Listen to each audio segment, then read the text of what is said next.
తెలంగాణ ప్రభుత్వానికి 10 ఏళ్ళు పట్టింది ఇది వ్యతిరేకత రావడానికి, పక్కన పెట్టడానికి.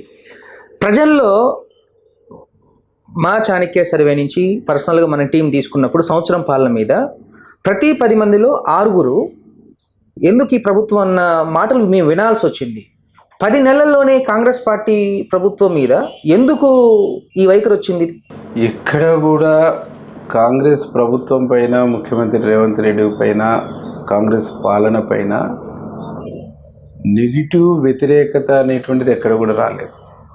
ఎందుకు రాలేదు అని నేను స్పష్టంగా చెప్తా ఉన్నంటే 10 సంవత్సరాల వాళ్ళ విధ్వంసం చూసిన తర్వాత, వాళ్ళ దుర్మార్గాలు చూసిన తర్వాత, ఈ రోజుకు వాళ్ళు మాట్లాడుతున్నటువంటి తీరు, వాళ్ళ అహంకారము, వాళ్ళ యొక్క దుర్మార్గమైనటువంటి భాష, దుర్మార్గమైనటువంటి తీరు చూసిన తర్వాత అవతల మీద సింపతో, సానుభూతో తెలంగాణ ప్రజల్లో లేదు. చాలా స్పష్టంగా ప్రజలు ఉన్నారు. వాళ్ళు ఈ రాష్ట్రాన్ని అధోగతి పాలు చేసిపోయారు, అప్పుల పాలు చేసిపోయారు.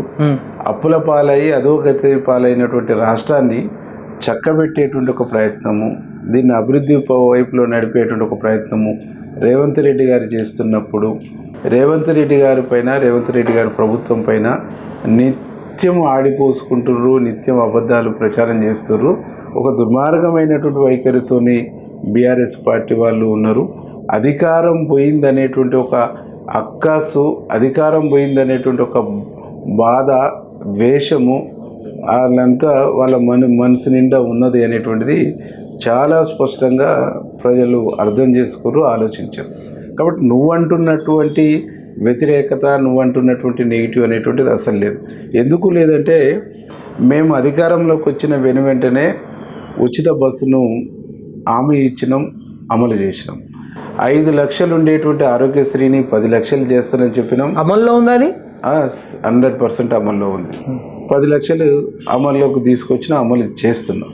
అది అసెంబ్లీ చేస్తున్నారు, ఇంకా కాలే అమలు చేస్తున్నాం, అమలు అవుతుంది. ఓకే, అది అసెంబ్లీ సాక్షిగానే అసెంబ్లీనే ఈ 2 స్కీమ్లో ఒకసారి గ్రౌండ్ అయినాయి. 500 గ్యాస్ సిలిండర్ ఇస్తున్నాం, 200 యూనిట్ల కరెంట్ ఇస్తున్నాం, రైతులకు 20,000 కోట్ల పైచలకు రుణాలను మాఫీ అయినాయి. మీ నియోజకవర్గంలో అందరికీ అయిందా? మా నియోజకవర్గంలో 33,000 మందికి 375 కోట్ల పైచలకు రుణాలు మాఫీ. మీ నియోజకవర్గంలో ఉన్న రైతులందరికీ రుణమాఫీ జరిగిందా? 2 లక్షల లోపు ఉన్నటువంటి అందరు రైతులకు రుణాలు మాఫీ అయినాయి. నేను మీ నియోజకవర్గంలోనే, మీరు నివసిస్తున్న నకరికల్లోనే కొంతమంది రైతులకు రుణాలు మాఫీ కాలేదు అని నేను నిరూపిస్తా. 100% మాఫీ అయినాయి. మాఫీ కాలేదు అనుకున్న నుండి ఉన్న వాళ్ళు ఎవరన్నా ఉంటే వాళ్ళు మేము ఇచ్చినటువంటి, ప్రభుత్వం ప్రకటించినటువంటి డేటుకు తర్వాత తీసుకున్నటువంటి వాళ్ళు, లేదు దానికి సంబంధించినటువంటి ఏమైనా టెక్నికల్ ప్రాబ్లం ఉన్నటువంటి వాళ్ళు తప్ప, ఎలిజిబిలిటీ ఉన్న, పారదర్శకంగా ఉన్న అందరికీ మాఫీ అయినాయి. భార్య పేరు మీద కొంతుండి, భర్త పేరు మీద కొంతుండి, ఈ 2 కలిపి 2 లక్షల పైచిలకు ఉంటే, ఆ కుటుంబంలో 2కో 3కో భూమి ఉండి వాళ్ళ పేరు మీద, ఆ రేషన్ కార్డు మీద ఉన్న ఆ కుటుంబ ఫ్యామిలీ యూనిటీగా తీసుకున్నప్పుడు ఎక్సెస్ ఉన్నటువంటి వాళ్ళే తప్ప అందరి అర్హత ఉన్న ప్రతి ఒక్కరి మాపేని. ఏంటి అలాగే నిలిచిపోయావు? గోల్డ్, డైమండ్, సిల్వర్ రేట్ ఇలా ఉంటే ఇలా నిలిచిపోకుండా ఎలా ఉండేది? మన కంట్రోల్లో లేని దాని గురించి ఫీల్ చెయ్యకు. ప్రజలకు మనం ఏం చేయగలమో ఆలోచించు గురు. తగ్గింపు ధమాకా. అన్ని బంగారు నగలపై లలిత వారి మార్కెట్లోనే తక్కువ తరుగులో ఇంకా 1% తగ్గింపు ఇద్దాం.